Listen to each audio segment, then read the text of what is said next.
Welcome back for more Ninjago here on The Brick Show. And we're going to have the X-1 Ninja Charger that we're going to take a look at today, which I am pretty excited about. And why is that? Well, that's because I have a Charger myself. Here's what it looks like. So that's the car that I drive to work every day. I know, it's rough, but I do get there faster.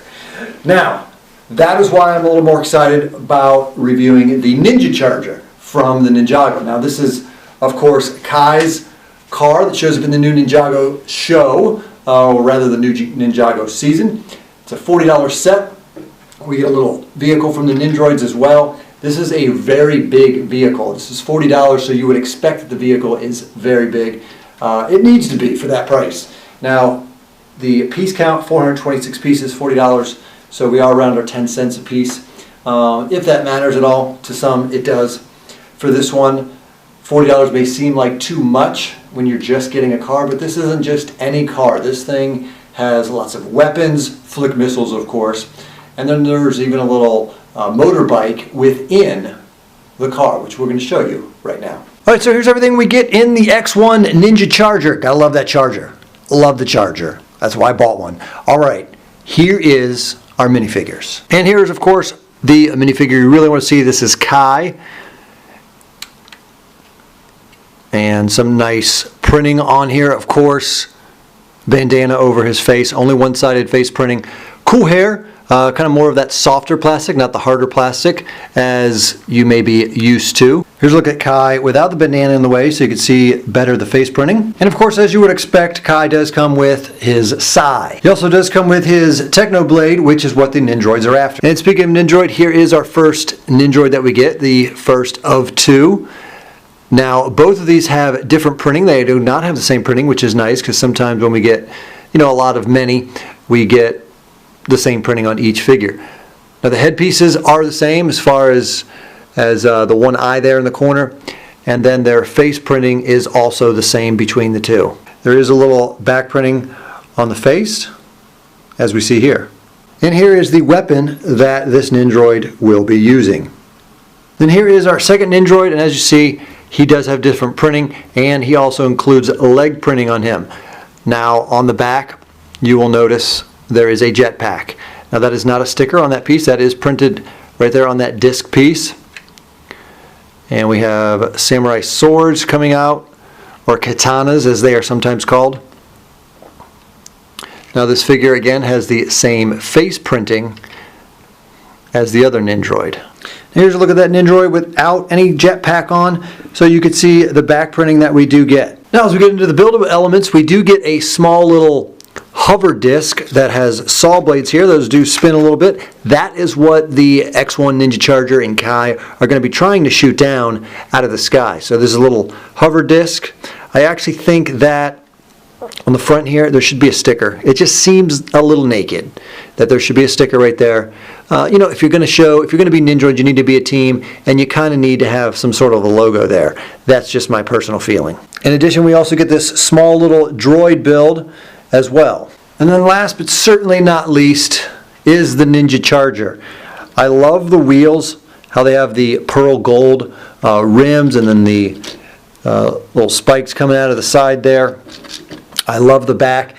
What I really love about the back is that they're using a black basketball goal. Those are the old basketball goals coming out of the back, and then you have like the fire coming out of the exhaust here. We're going to actually push that in.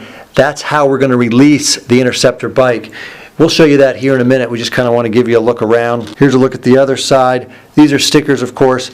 Then on the front hood, those are stickers, the flames as well. Now, speaking of the hood is going to lift up. That allows you to give it a good look right now at the Interceptor bike kind of hiding in there. It's really hard to see unless you lift that up, which I think is great. Now, as we look at it a little bit higher up, just allows you to see more of the detail. First, we're going to talk about the weapons. We're going to do the bike last. Save the best for last.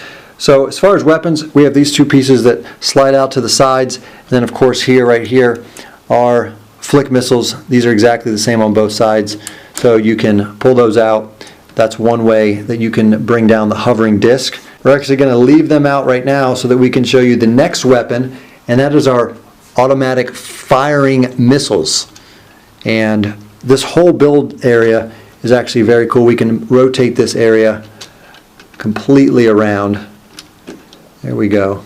So it's 360 degrees that will rotate. These fins in the back here, you can adjust those. Then you see the red missiles right there. Those are in the bricks that are going to allow them to spring out. And the way that we do that, looking from the back, we see the missiles there. We push those down, and they're going to fire.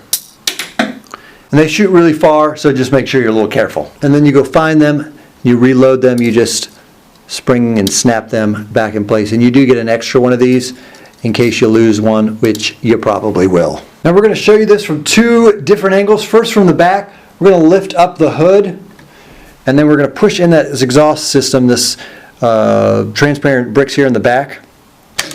And our bike is then going to pop out. Now the back of the bike has this pin on it, so to reload it, you'll see that hole back there. That's where we're going to put that pin, and it's going to slide right back into place. Then we put our hood back down. Now looking out from the front, we're going to lift up our hood again, and out pops our Interceptor bike. And then here we're going to look just at the bike itself. Great little build. Love how it fits in there. Of course, we have some stickers on the front, those flames, a little dashboard, and overall a very cool compact little bike that of course you can play with, push along, even if you are not using the Ninja Charger at all. Now just talking about the car itself and its durability and how it feels, it's very durable. Nothing fell off as we demoed it for you, but also before we started filming, as we took a look at it, you could also not, there was no issues with parts falling off. And as far as what we will call the vroomability of it, just having it move around, racing it as if you were a kid, which you probably are, it all feels really good, and it's going to be fast. You could really get this thing going down the hallway. If you have like hardwood floors, this thing's going to go really fast. There's even a clip on the side where you can put in Kai's Sai. All right, so there's a look at your Ninja Charger. So what do you guys think based on what you just saw? Let us know down in the comments. Rate it 1 to 10. If we were to rate it 1 to 10, we would give this I would probably, for $40, it just seems like a lot. So I think for a lot of people, I think it is worth the $40, but I would probably still wait till it goes on sale if you have your eye on it.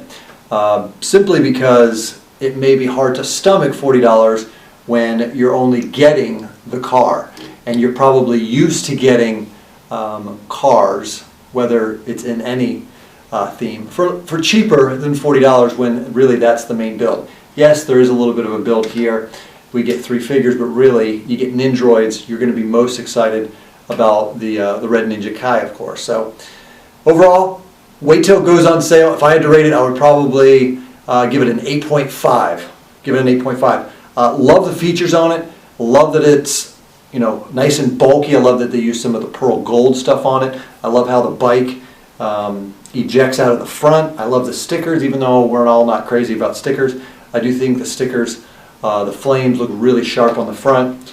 And overall, this thing's loaded with weapons, which is great for play value as well. So there's our thoughts. There is what we think of the X-1 Ninja Charger. Now, what I am a little disappointed about is that this is it. This is the last Lego Ninjago Summer Wave set that we're going to be reviewing, because unless something sneaks up on us, this is the only one that they've released. So that does kind of surprise me that only two Ninjago sets were released here in the summer. We did have a nice wave at the winter, but really just 2 here in the summer. Which is a little disappointing, especially since the show has kicked back up, and you would think that they would just have more force. However, that's not the case. Why? Not really sure. We had a good few waves with superheroes coming out here in the summer, a good wave in the winter, so I'm not sure. Now, obviously, those are based around movies, but even when you look at Star Wars, 2 really good waves in the summer and in the winter earlier in the year as well. So I would have liked to see more Ninjago sets be released here in the summer. If I had to guess why, I would say probably because they have, the 3 or so Lego movie sets that are going to be released. So maybe it was just a designer's time. There's only so much bandwidth that can go around. And so that's why maybe they had to limit sets in one area, and they picked Ninjago to do that. And we all know that they're really pushing Chima anyways. So there you have it. That is your review of the X-1 Ninja Charter. Again, down in the comments, let us know what you think. Rate it 1 to 10 and tell us why. We'll see you next time here on The Brick Show.